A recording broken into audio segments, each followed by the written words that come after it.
Look, I got kicked out of a Smashing Pumpkins concert for throwing a Pop-Tart at Billy Corgan. It's not that big of a deal. I'm over it. I hate this story.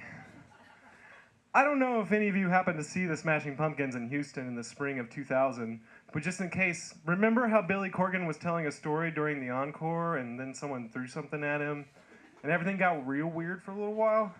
Well, that was me. I threw it. It was a Pop-Tart. As this subject comes up every now and then, I'll be hanging out with one of my dumbfuck friends, and dumbfuck A realized dumbfuck C hasn't heard about the time I threw a ridiculous thing at the ridiculous man. There was no good reason to do what I did. If you were hoping there was somehow going to be a triumph for justice to this, there are reasons that it happened. I'm not insane. I don't completely lack perspective. There are just no good reasons. Also, I was completely sober in high school. I didn't eat a fistful of mushrooms and imagine the Smashing Pumpkins had turned into one of those carnival clown booths that you throw beanbags at. That might have been a better story. It was an accident, though. Hear me out. The Smashing Pumpkins were my favorite band for years, starting in the 7th grade. I've shown up about 3 hours before the venue opened the doors, and I wanted to get a spot close to the front of the stage, and there were at least 60 kids already waiting by the time I showed up. The Smashing Pumpkins had a lot of crazy dedicated fans back then, even though they were already several years past their commercial peak.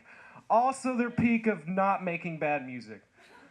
They were on tour supporting their album Machina, The Machines of God. I was still very much into their music, though at this point I was no longer an obsessive monomaniacal mega fan by the 11th grade. I'd got into Cat Power and Stereolab and Nutrimilk Hotel and do you like this because you think it's good or do you just try to be weird? That's an actual quote from a kid I went to high school with. To be fair, he was kind of right. It was probably both, but fuck that guy. Before all that jazz, though, I was listening to nothing but the Smashing Pumpkins. They were the kind of band where you could do that. If you were lonely, pretentious teenager in the mid to late 90s, you probably listened to a lot of Smashing Pumpkins on your Discman. Probably while drawing castles and wondering why nobody understood you. Your parents might have gotten you the Aeroplane Flies High box set for Christmas in 1996, and you were thrilled even though they still didn't understand you. You might have spent hours and hours listening to 1998's Adore and come to the conclusion that it was one of the most criminally overlooked masterpieces of the decade. You might have spent hours and hours listening to Machina, The Machines of God, and yes, you were probably disappointed. But you knew Billy Corgan was a genius, and you just need to listen a few more times. The majesty will reveal itself eventually. Yeah, I was one of those fans. Message boards and everything. In the 90s, the fucking 90s. But Pop-Tarts, I had Pop-Tarts at the Smashing Pumpkins concert because I brought some food with me to eat while waiting in line. I had a bag of cherry sours and 2 things of Pop-Tarts and the little foil 2 at a time packages. I was a health nut in high school. But by the time they opened the door, I'd eaten about half the cherry sours and 1 pack of Pop-Tarts. They checked the bags and pockets at the doors, mostly for cameras and weed, and they made me throw away my cherry sours. As a fate in the late 90s would have it, I was also wearing cargo pants, which enough superfluous pockets to conceal my pack of Pop-Tarts. Some high school outcasts wear eyeliner. I wore cargo pants. Here's some context on the album Machina, The Machine of God, which again, not a very good album. There's a song called Try, Try, Try. Try, Try, Try has Pop-Tart in the lyrics several times. Billy Corgan is singing to a Pop-Tart like a Britney Spears type character or pop singer, not a literal Pop-Tart, but it's kind of a silly song. God, I hate this story. So what happened was, during the encore, I remember that I had Pop-Tart in my pocket. The foil packaging, while Billy Corgan was telling this crowd a story, I decided to take this Pop-Tart out of my pocket and wave it in the air. My hope was, he'll see it and realize that I wanted the band to play Try, Try, Try. And he'll interrupt the story he's been telling to give me a thumbs up and acknowledge me for my invented method of requesting a song. Then they will play the song, and I will win the cleverest boy alive and be flown first class to all future Smashing Pumpkins concerts, record store autograph signing events, and barbecue picnics. Forget the fact that I was like 30 feet from the stage and the foil wrapped object I was holding would look like just a little silver rectangle. And on top of everything, even back in those days, I didn't really care for the song Try, Try, Try. Not one of their best. These things were relevant though. I had a plan, and that plan was not thought out whatsoever. Oh, and here's another thing. That story Billy Corgan was telling the crowd, it was about Lollapalooza, or playing in Houston on the 1994 Lollapalooza tour. For any of you who weren't at the show or at another where Billy Corgan talked about it, here's what happened to the Smashing Pumpkins in Houston on the 1994 Lollapalooza tour. They played 3 songs, then someone threw a shoe at Billy Corgan and hit him in the head. Then he got mad and walked off stage, and the show was over, and the crowd got mad. And I'm listening to him tell this story and make jokes and poke fun. And to this day, I don't know what is wrong with me. I do not know what is wrong with my brain. But at that moment, I was feeding me a lot of big ideas, and very, very quickly. Okay, dude, you know what could be a good idea right now? Right now, you should throw that Pop-Tart. But throw it kind of gently, you know, like so it lands at his feet. And so he sees it, and they'll play Try, Try, Try. And then after that, who knows? You have a guitar, you know almost 8 chords. You can probably be asked to join the band and go on adventures with them. But you gotta act fast. Now, before he moves from the story. Throw it now! No! Now throw it, you fool! Okay, that's the end of part 1. Stay tuned for part 2.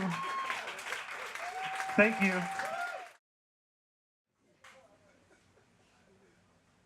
Right here, in 2015, I'm 31 years old. I've known my brain for a while. She still gets like this sometimes, and I've learned just to give her a hug and hide her keys until she calms down.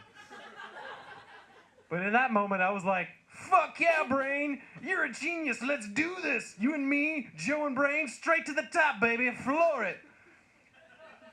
Yeah, I use the female pronoun when speaking about my brain. It's not necessarily to gender your organs, but you might consider it my brain is female, my liver and my heart are both male, my penis is female. But,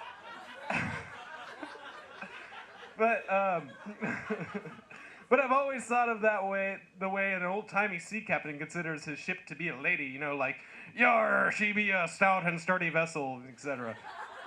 Sorry, but hey, remember when pirates were a thing? What the fuck, right? What's up with that? Pirates were totally a thing, like a big deal kind of a thing for a while there. Pop-Tart. Okay. And so my brain, which has never been a stout and sturdy vessel, instructed me to toss the Pop-Tart up onto the lip of the stage, landing at Billy Corgan's feet and setting off a chain reaction that would lead me to a lifelong friendship with my all-time favorite musician. My arm, which was a lot stronger than my brain had anticipated, chucked the Pop-Tart right at his head, like really hard, terrifyingly hard. Everything just happened so fast. You gotta understand, there was probably like 30 seconds between fishing the Pop-Tart out of, and watching my favorite musician duck a missile I had just thrown. As witnessed by several thousand individuals, and thank God he ducked, seriously. It was going right at his head, and I was immediately identified as the source. And all of a sudden, it was Ralphie from A Christmas Story fumbling the hubcap with his dad changes the tire on the side of the road, complete with the time slowing down.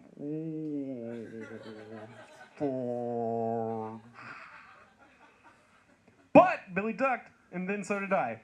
I was a tall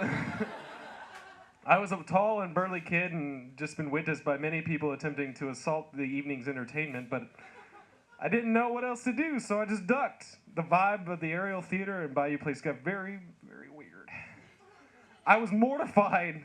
What I had just done absolutely felt to me like an accident, a bizarre Tourette's-like misfiring of synapses, and like an eye twitch or a hiccup. But it's not like anyone was going to see someone at a concert throw a metallic-looking object directly at a musician's head and think, oh, I bet that was an accident. It was probably just a Pop-Tart anyway. So I ducked. Lots of murmuring and general chatter.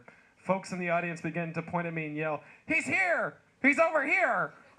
And on stage, something is happening, and I'm still ducking. Eventually, I'm standing up and looking directly at Billy Corgan, who is still 30 feet away from me and has asserted a general vicinity and is now speaking. I remember the following He addressed me directly twice. The first sentence was low and menacing, betraying his years of professional wrestling fandom. Do you know Billy Corgan was a icon? Billy Corgan, an icon to millions of disaffected high school art pansies, was a big wrestling fan? Did you know that everything everyone cares about is stupid forever? He looked directly at me and said, "Kid, I'm gonna kick your ass after the show." The crowd exploded in horrible, horrible cheers. And then in a tone, his voice much more aligned with his fiercely whiny sneer of a singing voice, he said something I never quite understood. "Aren't you the kid from the Jeremy video?" I don't really know what Billy Corgan sounds like, so... I was 11 in 2000. Okay, this was met with more cheers, laughter, and applause.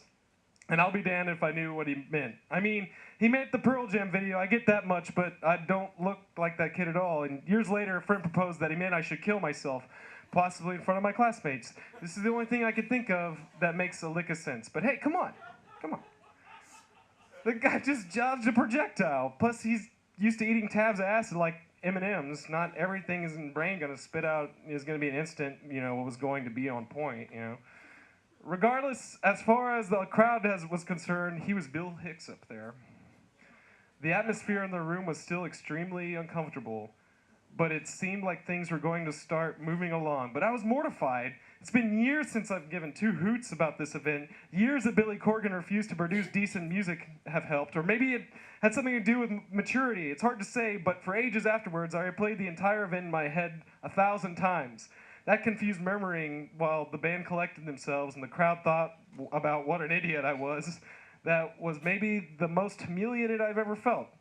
Several thousand people thinking I was a total dickhead. And I was unable to argue with them due to both logistics and the fact I couldn't explain myself what had just happened. Most of the dumb jackass behavior I engaged in since has been less violent and fewer witnesses and easily explained away by alcohol. All I had that evening was, you fool, you ridiculous little teenage fool. In that moment, all I was anxiety and shame and sweat and drama and discomfort bordering on a seizure.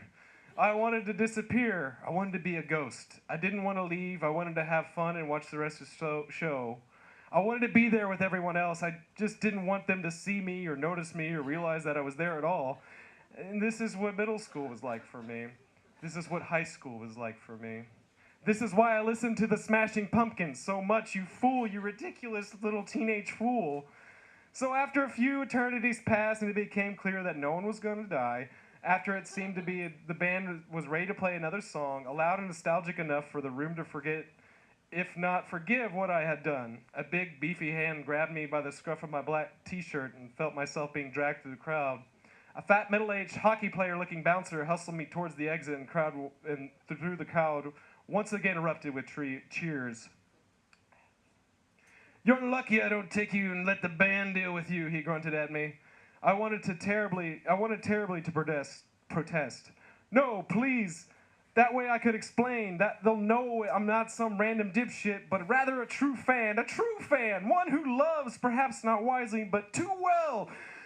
But alas, I was unceremoniously chucked out a side exit, condemned to miss the encore of Mayonnaise and Geek USA. The bouncer said, "Blarg," at me one more time. There were a couple of kids hanging out nearby, smoking cigarettes, liking better bands. "Hey, what do you do?" one of them asked the bouncer. With a tone that suggested injury, he took a deep personal offense at my action. He responded, "He threw a shoe at Billy Corgan." I was walking away by then, eager to move on with my life, but I couldn't leave it at that. Assholes throw shoes, and whatever I am, I know at that moment I am not an asshole. Assholes are malice, assholes are intention, and at my worst, I am chaos. At my worst, I'm a teenager. I corrected him over my shoulder. It was a Pop-Tart. I drove my mom's Jeep home, listened to Cat Power, and after a while, I grew up.